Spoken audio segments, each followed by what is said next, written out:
Bonsoir Benoît. Bonsoir Damien. LCI est à vous. Toute l'actu vue du web, évidemment. On commence par la présidentielle avec le Modem qui a recyclé un vieux tube ce week-end et organisé une danse sur les bords du lac d'Annecy. Ça sent la réussite. Selon vous, ça déchire. Ça va dépoussiérer la politique ou pas. Alors il faut déjà savoir que la chanson est un détournement de 2007 d'un tube qui datait déjà de quelques années. Ils se sont pas vraiment foulés. Il y a même encore UDF dans les paroles. On n'est même pas encore passé au Modem. Quant à la chorégraphie, bon, vous allez voir, c'est le député de Haute-Savoie, Lionel Tardy, pourtant UMP, qui relaie le clip sur Internet. C'est le tweet du jour, histoire d'un buzz, le lip dub rap Paul du Modem Haute-Savoie Bayrou. Bon, on se demande d'abord pourquoi l'UMP promeut le Modem, et puis on comprend mieux quand on voit les images d'Annecy-le-Vieux ce samedi. Peut-être que Lionel Tardy a relayé pour se moquer. Regardez.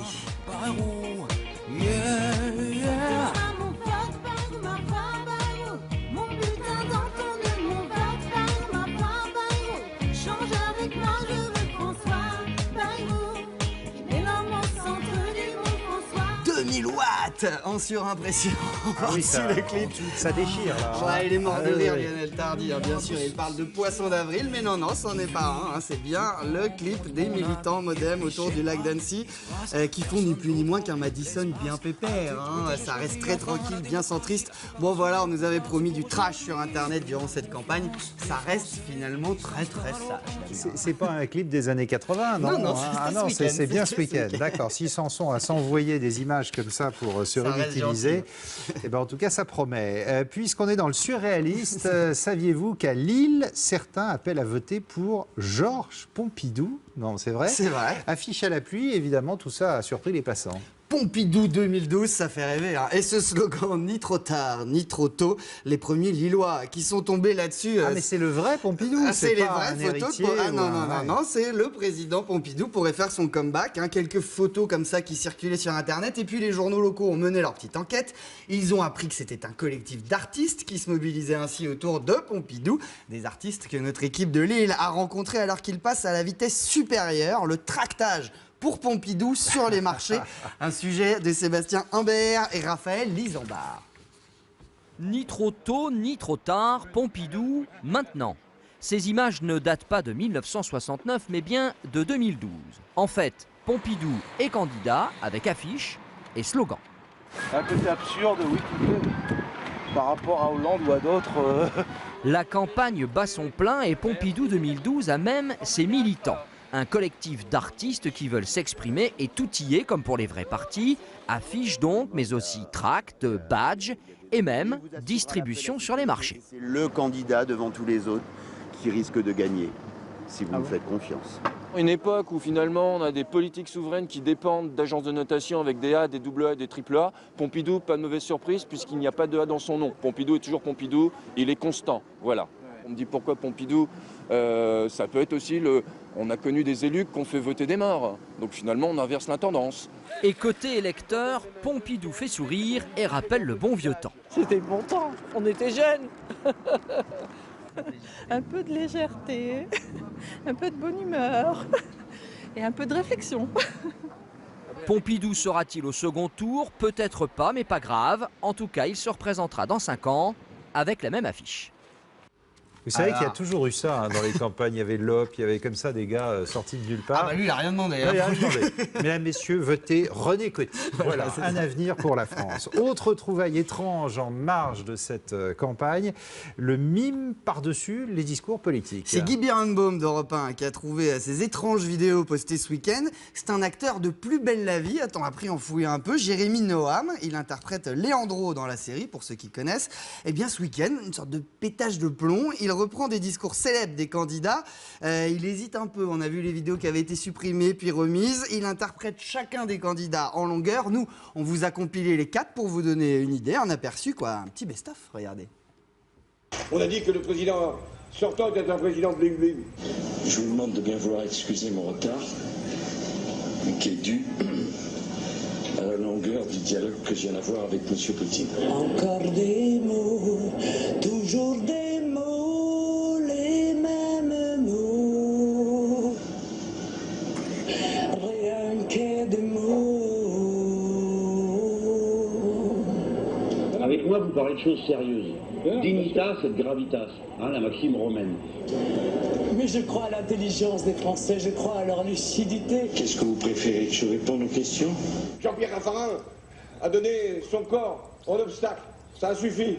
Et vos sujets de merde, vous allez les faire avec des gens qui veulent répondre à la merde. Alors, y a-t-il des questions? Non, c'est fini. Allez-y. Terminé. Il est bon, hein? Il s'en sort assez pas mal. synchro, en tout cas. Il Il s'amuse bien. Allez, on change complètement de sujet. Bonjour la transition. C'est la campagne aussi. Hein. L'autisme, grande cause nationale pour l'année 2012.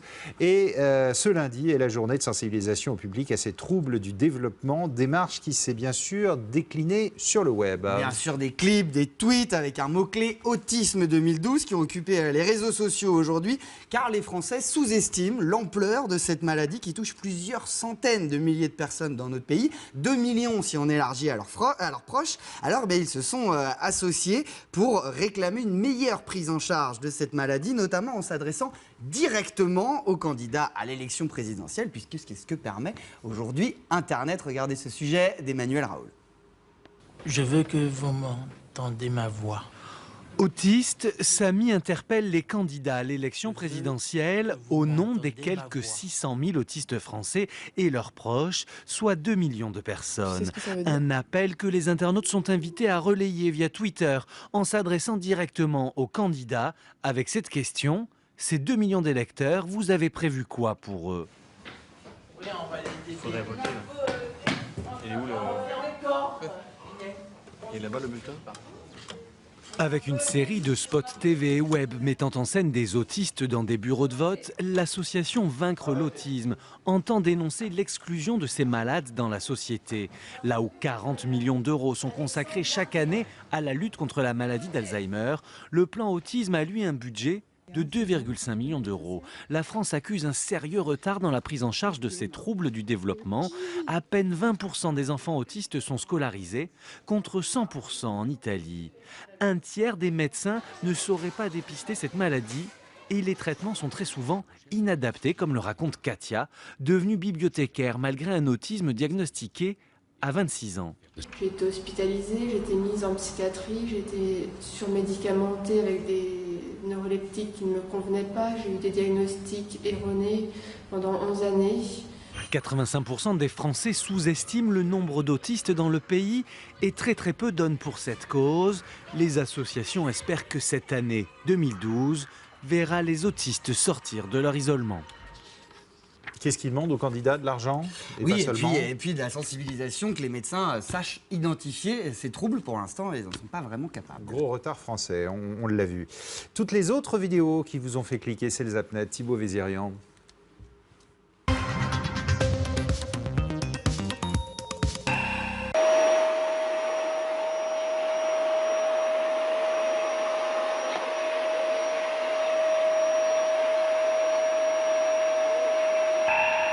Because setting up a business is straightforward, transparent. Yep, and simple. There is very little. Alicia, assieds-toi sur mon matelas. Aïe, je vais te pécho. Ah oui, tu vas nous pécho. Allez, c'est Michel Lero.